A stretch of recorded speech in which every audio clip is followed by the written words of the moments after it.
Hey, I have here with me today my 420 Bushwacker Machete, made in Uganda and fully sheathed. Uh, let's start off with the sheath actually, because as you can see, it's a very high quality polymer material, um, designed in mate green to blend in with the jungle. You don't want your poachers or your rebel warlords to see you with this. Um, as you can see, it's held together by these brass pins, very high quality material. So if we unsheath this, there you have the black blood diamond blade made of actual diamonds, which are great for cutting through any material, including metal. It's flat. It's got a very flat plane to it. It's good for slicing, hacking, even has like a blunt instrument. Very sharp. You do not want to touch this. You'll bleed. So now the hilt, as you can see, I was disappointed because I thought it was going to be metal or at least wood, but this is actually a composite material, made in Uganda. The only issue is when you hold it after a while, especially in the jungle, it starts to sweat, so you kind of lose your grip. But other than that, it's definitely very durable. So let's test it out.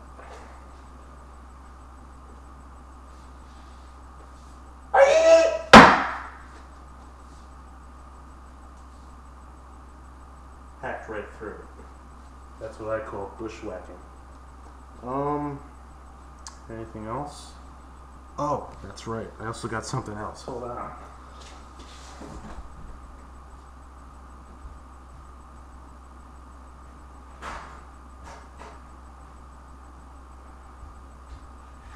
So, also, I have with me is my 1808 Santiago short sword. This little backstory behind this.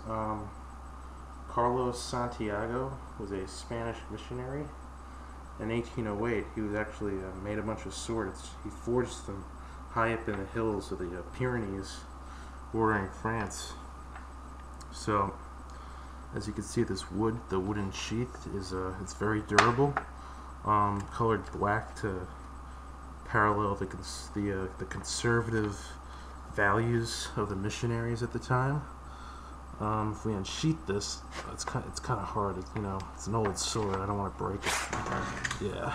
So, it's a very high quality metal, cold steel.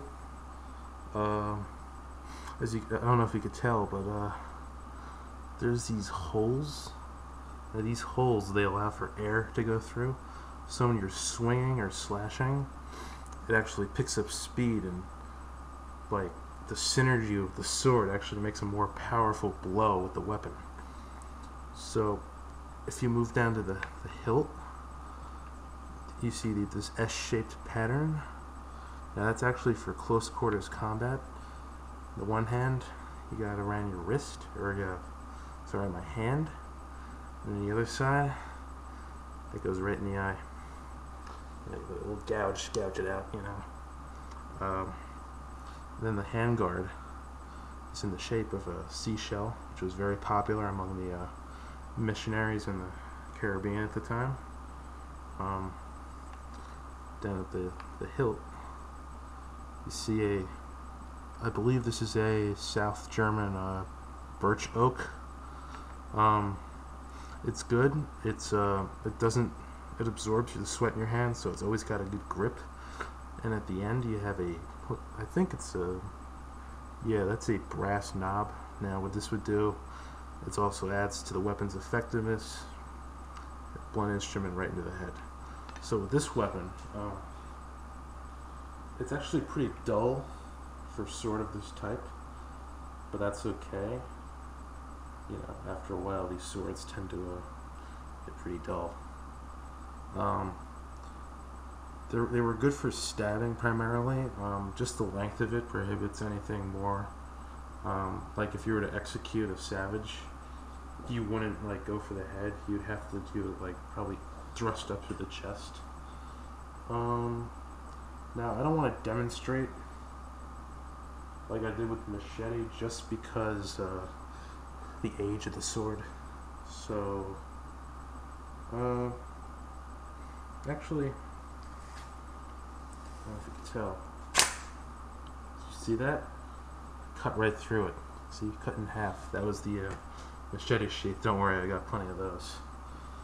So let's sheath this. Oh, one more thing. I already told you this was forged in the Pyrenees. What I did not tell you was that it was forged with actual French lava domes that are scattered across southern France. The lava hardens over times, and when they fold the sword over in the forge, it adds to the overall strength. So this is actually very rare, very valuable, passed down to my family for a couple generations now. And I got one more thing.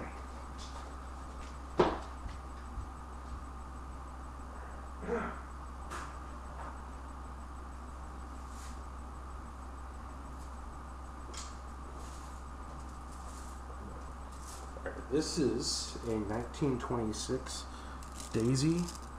That's Daisy manufactured BB gun. These are very rare. I couldn't believe I found this. It's a great find.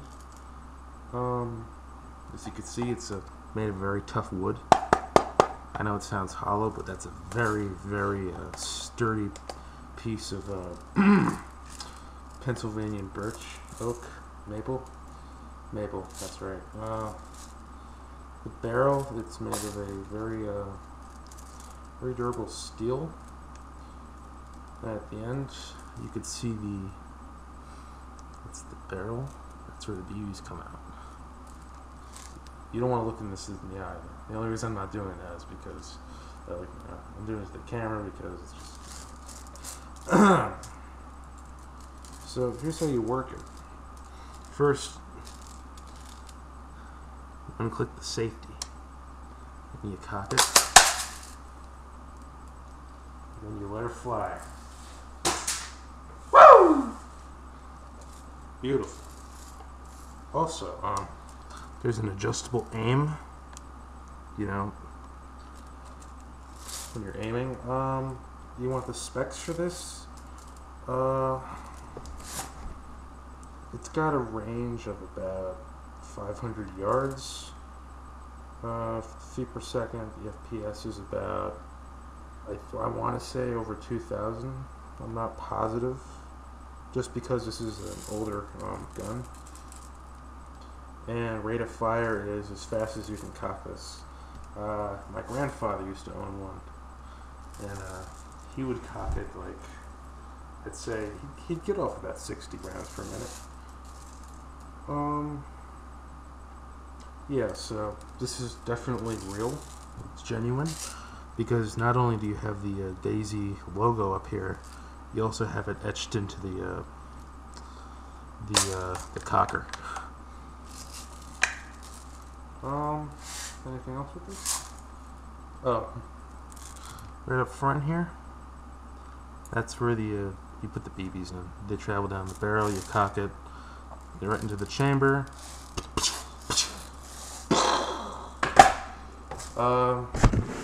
Yeah, so I got the machete,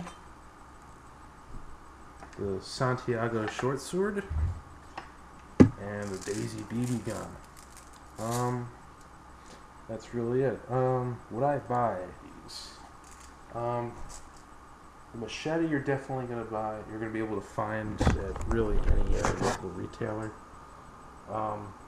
Don't be surprised if it's on the more expensive side, just because of the current blood wars, diamond wars going on in Uganda right now. So Santiago, there's like 3 left in the world, so good luck with that.